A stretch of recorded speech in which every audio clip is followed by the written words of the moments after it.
Hello, I'm Joey Haskins, and welcome back to You've Never Seen, in which I showcase a movie you've probably never seen before. But we're not looking at a movie today, or for the next few weeks. We're going to do something a little different. Back in my Spider-Man video, I mentioned that I was more of a DC guy than I am a Marvel guy. To a normal audience, people might think that I'm mad because DC has gotten the short end of the stick when it comes to movies. And yes, while it has been frustrating to be a DC fan watching their movies, the company has not been idle. We're going to wait until next year to see what's going to happen in the movie scene, but DC has been alive in the media through television. And they put out some real good ones, like The Batman, Batman the Brave and the Bold, Young Justice, and My Adventures with Superman. Even the CW's Arrowverse was good for a while. But everyone can probably agree that the apex of DC storytelling both in television and film is the DCAU, or the DC Animated Universe. And so, as we head into 2025 and the beginning of a new age for DC, I want to do a retrospective on the best they've done. So we're going to be looking at all the media in the DC Animated Universe. And what better way to start than with Batman, the animated series. Now, I watched Batman the Animated Series in my teens. In fact, I watched every episode then, so this will be my second time viewing a lot of these episodes. And I'm looking forward to finding some hidden gems and looking into how it was made.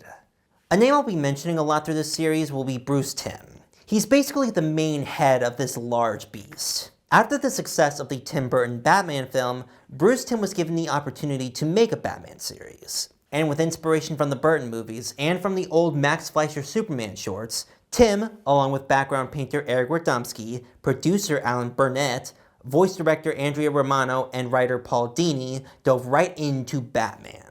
The style for their series would lean into a gothic noir type of vibe. An era that wasn't really clear of when it took place, but could have gangs and robbers, while also at the same time having monsters and psychos running around. The show also wasn't afraid to dive into mature themes and content, blurring the lines of the show between whether it was for children or for adults. Their approach would pretty much become the public perceived approach to the Caped Crusader. He was a billionaire and kind-hearted CEO by day, but in private, he is only Batman. And so to portray that character, they needed the perfect voice. That voice would be Kevin Conroy, who many would say is the best Batman, bar none, present company included. No, you are not my father. I am not a disgrace. I am vengeance. I am the night. I am Batman! The rest of the cast also had some heavy hitters. Lauren Lester, Ephraim Sibelius Jr., Bob Hastings, Robert Costanzo, Melissa Gilbert, Paul Williams, Richard Mall, Adrienne Barbeau, Henry Pollack, Diane Pershing, Michael Ansara, Ron Perlman, John Glover, Roddy McDowell, Henry Silva, Arlene Sorkin, and to round it all out, Luke Skywalker himself, Mark Hamill, as the Joker. Batman would become a culturally significant series, reinventing several elements and characters that are still being impacted to this day. Now, because these series don't have linear storytelling, I'm not going to go over every episode, because there are some good ones, but also some bad ones. So instead, for each entry in the series, I'll just list off episodes that I think are worth checking out due to them being well-beloved, significant to DC's history, or that I just think are the best. So let's start things off and begin with the first episode. On Leather Wings is the first episode in the series and pretty much establishes how it's going to be for the rest of the run. A mystery-type crime-fighting series with elements of the supernatural and a little comedy sprinkled in there. When a giant bat creature terrorizes Gotham, Batman's investigation leads him to Dr. Kirk Langstrom, who's been taking a concoction that turns him into the monstrous Man-Bat.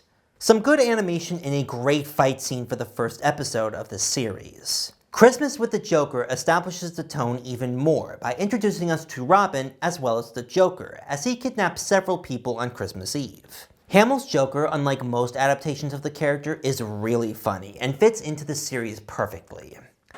My mother's on that train. Your mother? Well, that's different then. Yeah, it'll be even more exciting when it crashes. His absolute delight at the malice and despair he's causing is entertaining, and Hamill's interpretation of the character is one of the best in the series.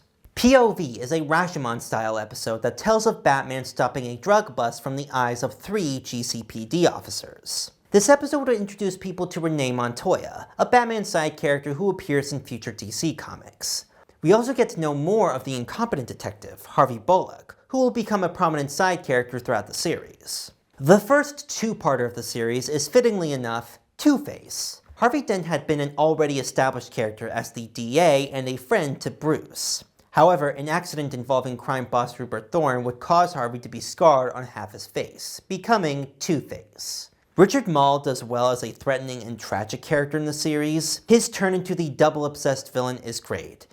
The law? Here's the only law. The law of averages. The great equalizer. It has a lot of drama and is still one of the best episodes in the series. However, Hearts of Ice is the most significant episode of the series, as it would completely reinvent and reintroduce Mr. Freeze with a completely new origin. Victor Freeze is a scientist who experimented on a sick wife to try and save her from death. However, when funding is pulled from the project, Freeze is pushed into the chemicals for his experiment, resulting in his body only surviving in cold temperatures. It's an episode that not only won the show a Daytime Emmy, not only changed Freeze's origin to become part of his character in modern comics, but it was even incorporated into the Batman and Robin movie when he was the villain in it. Yes, it would move me to tears if I still had tears to shed. Beware the Great Ghost is a fun episode as a sort of passing of the torch. Bruce teams up with an actor who portrayed his favorite superhero he used to watch as a kid, the Great Ghost. And the passing of the torch is apparent, as the Great Ghost himself is voiced by previous Batman actor, Adam West. They try to solve crimes being committed like an episode from the show, and clear the Great Ghost's name when he's the prime suspect. A fun episode featuring a good backstory into Bruce's life beyond his parents' death. Feet of Clay is a two-parter which reinvents Clayface, in this series played by Ron Perlman. Matt Hagen is an actor who, in order to stay young, uses a topical gel that can morph his face, but when the excessive use of the very dangerous gel morphs his body beyond repair, he becomes Clayface. The gradual progression of him becoming the villain is really good, and one of my personal favorites. And the animation of Clayface himself is so good, it is worth watching just to see how far they go. No! Hagen's gone! Make him stop haunting me! Joker's Favor is a funny episode, as some guy with road rage accidentally pisses off the Joker, causing him to owe the clown a favor in the future. And of course, like other Joker episodes, the lengths he goes to get a laugh out of people is really entertaining. And the ending, where the guy basically confronts the Joker with his own game, is the highlight of the episode. Look, Charlie, you've had a busy day. All this running around, all this excitement with Batman! Stop! On top of that, this is the first episode to introduce one Harley Quinn, the Joker's henchwoman slash girlfriend slash soon-to-be solo hero, played excellently by Arlene Sorkin. Vendetta brings us more into the world of Bullock, as he becomes more likable and trusting of Batman. Bullock is taken off a case to bust Rupert Thorne because he was suspected of being a dirty cop for Thorne in the past, and the criminal who implicated this has just been kidnapped. In reality, he was taken by Killer Croc, making his television debut. He was previously arrested by Bullock and wants revenge against him with this scheme. A good episode that showcases a brand new villain in the public eye and goes in depth on a recurring character. The Clock King is a pretty good episode that reinvents a classic villain, the Clock King, played in this series by LA Law actor Alan Rackins, as a compelling and diabolical adversary for Batman who tries to kill Gotham's mayor for making him late to an essential court hearing. At 3:15 on the dot, those hands will come together, and you'll be crushed like an insect. 3:15, Hill. Does that time hold any meaning for you? It's such a mundane thing to be butthurt about, but that's what makes it being the Clock King that much better. The action pieces in the episode are great, and while it seems weird that the Clock King can catch up to Batman, when he calculates time itself, it kinda makes sense. Mad as a Hatter is the same way, bringing the classic villain to the forefront of Batman's rogues as an obsessive creep, played devilishly by Roddy McDowall. It didn't have to be this way. You made me do this to her! Jervis Tetch tries to woo his co-worker Alice with his obsession of the Lewis Carroll stories, but becomes enraged when she doesn't choose him. Mad Hatter's turn into villainy is much more believable than Clock King's is, especially with toxic masculinity being apparent nowadays, but it is way more goofier. And they play into that instead of restraining it, which is a good idea to keep when watching this series. It lays into the goofiness while still being a serious show. Dreams in Darkness is the third episode to feature the Scarecrow, but it's the first one to actually be good. Bruce is mistakenly placed in Arkham after getting a whiff of Scarecrow's fear toxin. They think he's crazy because Bruce says Scarecrow has escaped, but the Arkham officials know he hasn't. So Bruce has got to break out and stop Dr. Crane once and for all. A suspenseful episode that really stirs up the emotions in this case.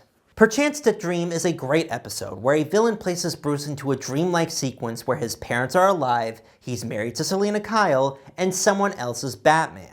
And at first, he's happy, but as he starts to suspect it's all wrong, he has to confront who's behind it all. And the twist to who's controlling everything is honestly pretty surprising.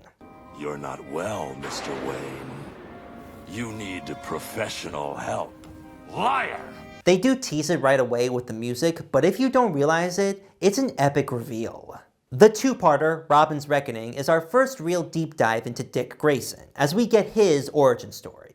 Dick Grayson was part of the high-flying trapeze artist act, the Flying Graysons. However, the ringmaster of the circus is involved with gangster Tony Zuko, and as a threat to pay some money he owes, Zuko sabotages the Graysons' ropes, killing both of Dick's parents. Years later, Zuko is back in Gotham, and Dick wants his revenge once and for all, with Bruce leaving him out of the investigation. On a mission to see justice, Dick goes out on his own to take down Zuko. It's probably one of the best episodes in the series, and one that helps normalize Robin more. You're through, Zuko. Forever. That's so, birdie boy. Huh? I've waited a long time. The Laughing Fish is a funny episode, as Joker poisons fish to make them smile. But Bruce soon discovers that although the poison is toxic to fish, it isn't to humans. You see, the Joker's real plan is that he poisoned the fish, wanting to copyright the idea of laughing fish and make money off it. But he can't, because you can't copyright fish. And then he proceeds to hold the Copyright Office hostage until they say it's okay. Heart of Steel is a good two-parter that sees an AI try to replace several prominent people with robots, including Bruce Wayne. A lot of the villains that were made for this series aren't good, but to be honest, I want to see the Hardak AI return in the comics proper. The episode is also significant for introducing Jim Gordon's daughter, Barbara, who helps Bruce in beating Hardak and will become important later. Some villains get a big spotlight in the show, like the Joker or Two-Face, but the villain with the most unused potential in this series is the Riddler. His first episode, If You're So Smart, Why Aren't You Rich, is a great episode that establishes a personal favorite villain of mine. Edward Nygma is a game developer whose idea is stolen by the producer of the game. Now, Nygma uses his clever riddles to get his revenge and runs afoul of Batman in the process. Well done, Batman. But have you wits enough to save two people at the same time? Joker's Wild is a hilarious episode, as a mogul creates a casino based around the Joker, which pisses the clown off, prompting him to destroy it. This leads to an excellent scene between Joker and Bruce himself as he tries to investigate what else is going on. Don't care for the decor? Not hardly. All those horrible faces grinning at me. That would do things to my mind after a while. Who says you have one? The curveball of what's really going on in the episode is funny, and is one of Hamill's best roles as the Joker. Though, any episode he's in by this point, he makes better. Tiger Tiger is an alright episode featuring Catwoman, but I personally like it because it reminds me a lot of Frankenstein in a lot of ways. Selina is stolen by a doctor who turns her into a cat lady, serving as a mate for his cat man. Catwoman doesn't have that many good episodes, but this is one of her best. It also seems like the kind of story that would be perfect for a Bronze Age Batman. Some of the best episodes in the show feature Batman's villains interacting with one another. The best by far is Almost Got Him, in which the Joker, the Penguin, Two-Face, Killer Croc, and Poison Ivy all recount tales about how they almost got the Batman while playing a game of poker. It's such a simple concept, and seeing all these villains interact with one another is great when they all have such differing ideologies. There I was, holed up in this quarry. When Batman came nosing around, he was getting closer, closer. And? I threw a rock at him.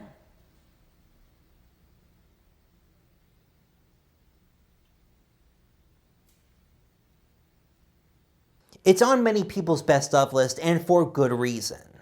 It was a big rock. Birds of a Feather is one in a slew of villain redemption episodes. This one focuses on the Penguin as he seeks to reform himself and totally means it. However, things take a turn when a couple of socialites take in the desperate Cobblepot to boost their public persona. One of which, Veronica, who's also played by Marilu Henner, tries to get on his good side as a romantic interest. But pretty quickly things go wrong and the Penguin returns to his old ways. The episode does a good job in highlighting how good Paul Williams is as the Penguin. Better to have loved and lost and made a small profit than never to have loved at all. I Am the Night does what a lot of people don't really do nowadays with Batman. Question the psyche of Bruce. When Gordon is shot on a drug bust, Bruce blames himself and starts to question his crusade to be the Batman. It's got a great performance from Kevin in it, and his portrayal of Batman's downward spiral is awesome. It's definitely one episode I wasn't expecting to be good the second time around. Off Balance is a pretty well animated episode that follows Bruce taking on a diverging group of the League of Shadows led by Count Vertigo. He teams up with a femme fatale named Talia, played by Helen Slater, who is the daughter of the leader of the League of Shadows. While Bruce and Talia do clearly like each other, their differing way of approaching things often tears them apart. And that includes her devotion to her father, the Demon's Head, Ra's al Ghul, played by Michael York. More on them in a second. The Man Who Killed Batman is my favorite episode of the series. It follows a bumbling small-time crook who finds himself in a pickle when he seemingly kills Batman. This leads to him being celebrated by every criminal in the city, but also targeted by every criminal in the city. Suddenly I'm thinking, if I take down the guy who took down Batman, then I'll be the toughest guy in town. Hey, you got my vote, Chief. He eventually runs into the Joker, who doesn't believe a wimp could beat Batman and not him. He even has a funeral for him and gives a eulogy.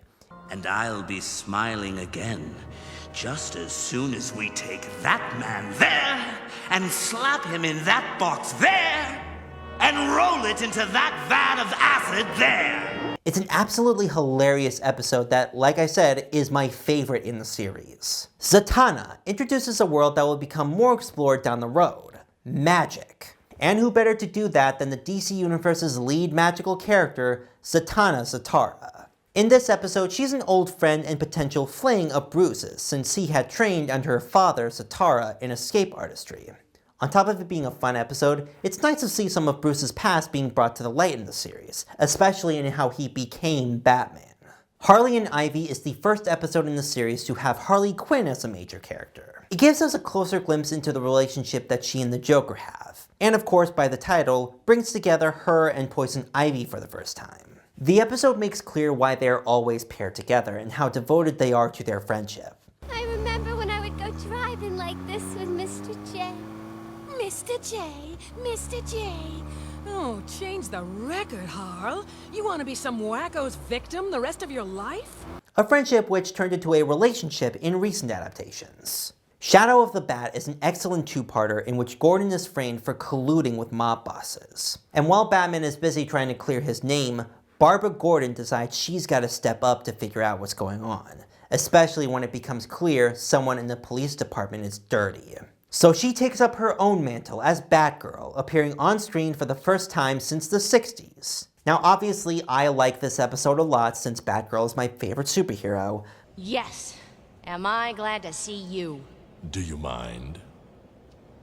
Sorry. But other than that, it's a really good episode showing her progression into becoming a crime fighter. The Demon's Quest is another two-parter that formally introduces us to Ra's al Ghul. He talks Bruce into helping him find Talia, who's been kidnapped alongside Dick by an unknown assailant. Michael York's stern performance as him really shows how committed the character is to his goal and his ability to portray anyone to get it, even his own daughter. A great set of episodes that places Batman on the edge of saving the planet with some good action scenes. I'm deeply impressed. As am I. His Silicon Soul is a conclusion to Heart of Steel, where Hardak is reactivated in a Batman robot and starts going on a rampage. As Batman struggles to figure out what the robot is doing and fights what is basically himself, Bruce is able to figure out that Hardak made a too perfect version of Batman, which is utterly his downfall. It's a good episode with some nice introspective drama weaved in. Read My Lips is an episode that introduces one of Batman's most unique villains, Scarface, a gangster who goes on a crime spree around Gotham that no one has ever seen, only for Bruce to find out that Scarface is a puppet that represents a different personality. A personality of the one controlling Scarface, the ventriloquist. The ventriloquist and Scarface are very interesting and entertaining characters in the series, and ones that would appear more down the road. I didn't say that! My lips didn't move! So what? You're a ventriloquist! You're also a lying, yellow, liver-bellied, two-faced... Sideshow is the first in a series of almost consecutive villain redemption stories. Killer Croc, on his way to prison, escapes from Batman and ends up with a group of former circus performers who own a farm. While the episode does relate to Croc's kinder side, it's clear he's trying to steal from them and even manipulates the performers when Batman shows up. A good start to a nice group of redemption episodes. A Bullet for Bullock is a nice mystery episode that puts the underrated duo of Bruce and Bullock together again. Bullock is being hunted by an unknown assassin, and since he has a long list of people who want him dead, he turns to Batman for help. Their chemistry is great, and I wish there were more episodes of the two of them together. Trial is another episode that puts a bunch of villains in the same episode. The new DA of Gotham feels that Batman causes the criminals to become criminals, and so his rogues try to prove that theory by kidnapping her and Batman and putting the Caped Crusader on trial in Arkham. Two-Face is the prosecution, the villains are the jury, and the Joker is the judge. A fun and entertaining episode that also gives the first hints of Harley Quinn's backstory. More on that in a bit. House and Garden is the Poison Ivy redemption episode. A lot of these episodes focus on if the villain has truly reformed or not, but Poison Ivy is kind of different. Because despite the obvious that she most definitely didn't reform, it's clear that there's a part of her that does want to be good. That's the great thing about these villain redemption episodes, showing that they can't change, but it doesn't mean that they don't want to change. And this episode does that along with being a great body horror showcase. Harlequinade sees the Joker steal a nuclear bomb and threatens to destroy Gotham with it. So Batman and Robin reluctantly enlist Harley Quinn to help them find him. It's a nice episode that lets Arlene Sorkin's Harley shine, as she'll get many more times down the road. And once again, delves a little deeper into the psyche and origin of this character, which we have yet to see at this point. Time Out of Joint is another episode on the Clock King as he tries to kill the mayor again. It's the same shtick as the first episode, but the Clock King is an entertaining character that I don't mind. And on top of him being able to stop time with a special device now, it leads to some good action sequences. Catwalk is a good episode that puts two unexpected villains together. Selena Kyle tries to stay out of the crime scene as best as she can, but is thrust back into being Catwoman by the ventriloquist and Scarface. One thing about Catwoman that makes her entertaining in the series is her need to help the animals, and they play into that in this episode. It also helps to have ventriloquist and Scarface back to pull the strings on this scheme. Bane is the first television debut of the Bat's most formidable foe, and one that I just found out Bruce Timm doesn't like. Bane only appears a few times in the series, but to be honest, only his first episode is really that good. I love his design, and him trying to overthrow the crime bosses of Gotham is a great way to make him a layered character instead of just a brute. And the fight between him and Batman is animated pretty good.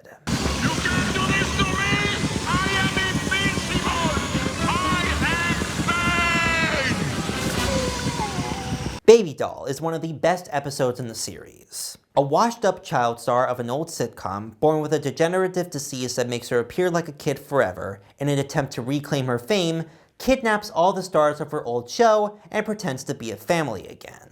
Baby Doll is another tragic character that is portrayed really well, and one that greatly impacted a lot of people. Baby Doll has also made her own appearances in the DC Universe proper, and while many have tried to make her shine as bright as she did here, nothing can really top this episode, and it's personally one of my favorites. Look, that's me in there. The real me. There I am. But it's not really real, is it? Riddler's reform is Nigma's turn of redemption, and they make it clear from the get-go that he has not reformed. He knows that eventually he'll go back to his old ways, and even Batman knows it, leading to the only logical step, killing Batman. It really lets John Glover's Riddler shine and is a good showcase episode for a villain who doesn't appear that much in the series. Second chance is Two-Face's turn of redemption, as Harvey is ready to take the surgery that fixes his face. But when he's kidnapped before the operation, Batman has to figure out who did it and why. The reveal as to who kidnapped him is not surprising, but it does lead to a pretty good climax involving Harvey and Two-Face. Harley's Holiday is Harley's turn at redemption, and what makes her so funny is that the minute she gets out, she gets into a misunderstanding at a clothes store, then goes immediately back into a life of crime. She also kidnaps Veronica, the girl from Birds of a Feather, which leads to the army getting involved and hilarity ensuing. Make 'em Laugh is a Joker episode that sees him turn a bunch of comedians into villains. The joke being that they said he wasn't funny at a joke competition. And since he's the Joker, he ain't having it. This episode also introduces a recurring funny character named Condiment King, who, yes, shoots condiments at people. Deep Freeze is the second episode to have Mr. Freeze appear. He's kidnapped by a billionaire who knows that because of Freeze's accident, he's practically immortal. So he forces Freeze to do the same thing to him, in exchange for his still alive wife. Freeze is still a great character, and he's played to perfection by Michael Ansara. But even though he appears very few times in the series, this is not the last we'll see of Mr. Freeze. Batgirl Returns is the next episode to feature Barbara as the Crusader, where she teams up with Catwoman, who tricks her into helping her steal a rare artifact. Barbara and Selina honestly have a good dynamic, and the fact that there's no Batman in this episode does help. And the cops are a joke, especially that senile fool, Gordon. We had a deal, remember? And this is also the last episode of Batman the Animated Series. In 1994, production on Batman had ended with 85 episodes. Shortly after, the creative team behind the show started work on a new animated series on the WB, this one based around Superman. When that show was successful, the network approached them to do more episodes of Batman in the style of the new Superman show, so that the two could cross over. And thus, the new Batman Adventures was created, and compared to the original animated series, it's a significant downgrade. The style this time around made them look more cartoony, which isn't a problem, but again, compared to what we had before, it really ruffled some feathers. Especially with the new character designs. Some of the characters went through little to no changes, some of them were really good, some of them were god-awful, and then there's the Joker. The Joker in this new series looks so inhuman. It's weird. His new design makes him feel less expressionless. But despite the plethora of problems in this series, there are still some pretty good episodes in this 24-episode season. So let's take a look at the good stuff. Holiday Nights is the Christmas episode of the series that tells 3 different stories about the Batman characters around the holidays. One is a short where Harley and Ivy hypnotize Bruce into a shopping spree that's pretty funny. The second sees the return of Clayface, who crashes a department store forcing Batgirl, Montoya, and Bullock to take him down. And finally, there's a story where the Joker wants to make everyone laugh on New Year's. This episode will also introduce us to the new Robin, but we get more of him in Sins of the Father. This is Tim Drake, a crafty street rat who's abandoned by his criminal dad. And when he becomes involved with Two-Face, it leads to Batman having no choice but to bring him into his circle. It's not a bad introduction to the character, honestly, but Tim does come off as a bit bratty, I should say. Just like Batman, nobody messes with Tim Drake. Except Two-Face. Double Talk is the reform episode for the ventriloquist, who is trying to live a normal life without Scarface. But his gang wants Scarface to return so they can make more money. They craft a scheme to scare the ventriloquist into going back to crime. And when the muscle starts thinking it's the brains, then it's time to amputate. It's a great episode that gives more of a spotlight to the ventriloquist and allows him to actually reform. Never Fear is the episode where Tim really comes into his own. The Scarecrow creates a new drug that instead of causing fear, gets rid of it. And when Batman is exposed, he becomes a raging beast, forcing Robin to step up and take down the Scarecrow himself. And I can't talk about this episode without talking about the Scarecrow's redesign, which is probably one of the best in the series. And now he's also played menacingly by Jeffrey Combs, so that's a major plus. Fear is the glue that holds society together. It's what makes people suppress their worst impulses. Fear is power. Joker's Millions is probably one of the best Joker episodes. The clown is surprisingly left with a bunch of money and a mob boss's will, even though they both hated each other. This allows him to buy his freedom, get a new Harley, which pisses the other one off, and live the high life. But of course, not everything is what it seems. I'm crazy enough to take on Batman, but the IRS? No, thank you. I won't spoil it here, but it's one of the best climaxes in the series. Growing Pains sees Tim help an amnesiac little girl who is on the run from her brutish father. Another episode that really showcases Tim well. While Robin helps her retrace her steps, Batman tries to figure out what the deal is with the father. And again, I won't spoil it here, but it's honestly a pretty good surprise as to who's behind all this. The Ultimate Thrill sees another original villain named Roxy Rocket. It's nice to see more female villains in the show, and Roxy is very unique not just in her appearance, but also in personality. A former stunt woman who loved the thrill too much is a good adversary to Batman. She appreciates his tenacity, and the episode really comes down to a game of chicken for the two of them. Roxy is a nice addition to a rogues gallery that definitely needs some more female villains. Over the Edge is an episode that is rightfully called so. Okay, so listen to this. In a fight with the Scarecrow, Batgirl is killed, Gordon finds out she's Barbara, blames Batman, finds out he's Bruce, puts a warrant for his arrest, destroys the Batcave, arrests both Nightwing and Robin, and as if it couldn't get any worse, enlists Bane's help to capture him. It's an insane episode that after a certain point is predictable, but still it is well worth the watch. Mean Season sees the reinvention of another old villain, Calendar Man, or Calendar Girl in this case. It's a brand new interpretation of a character that was originally very silly, but the show makes her to be a layered figure with a unique backstory. She's a former model who, because she became older, was left out to dry to make way for younger models. It's a pretty good episode that even has Tippi Hedren make a special appearance as a clothes designer. Old Wound sees the former Robin, now Nightwing, tell Tim what happened between him and Bruce that caused him to abandon his old moniker. It's an episode that gives a great performance by Lauren Lester as Dick, but also shows the pros and cons of Bruce as a character. Yes, he is a stone-cold, constantly planning man who has many secrets, but he's also a kind person who does learn from his mistakes. Nice perspective for the Caped Crusader. Legends of the Dark Knight sees a bunch of kids tell their ideas of what Batman should be. And this is a good episode to showcase the advantages of this new animation style. It's an episode that shows varying different adaptations of Batman and how they're all right adaptations. They do this by showcasing a Batman story like the old 60s serials, with Batman voiced by Gary Owens, and another story much like The Dark Knight Returns, with that Batman voiced by Michael Ironside. This isn't a trash heap. It's an operating table. And I'm the surgeon. Despite a poor in taste jab at Joel Schumacher, the episode is pretty good and really culminates a lot of the Batman mythos. Beware the Creeper sees reporter Jack Ryder be put through the same accident that made the Joker into the Joker. Only Ryder becomes a deranged hero called the Creeper. He tries his best to be a hero while also trying to hunt down the clown, and Jeff Bennett, who plays him, delivers a funny performance. It's a shame he never returned, at least in a speaking role, but this is a good episode to showcase a character very few people talk about. Mad Love came out before Beware the Creeper, but I'm putting it here because it's the last episode we're talking about, and it's fitting that it is.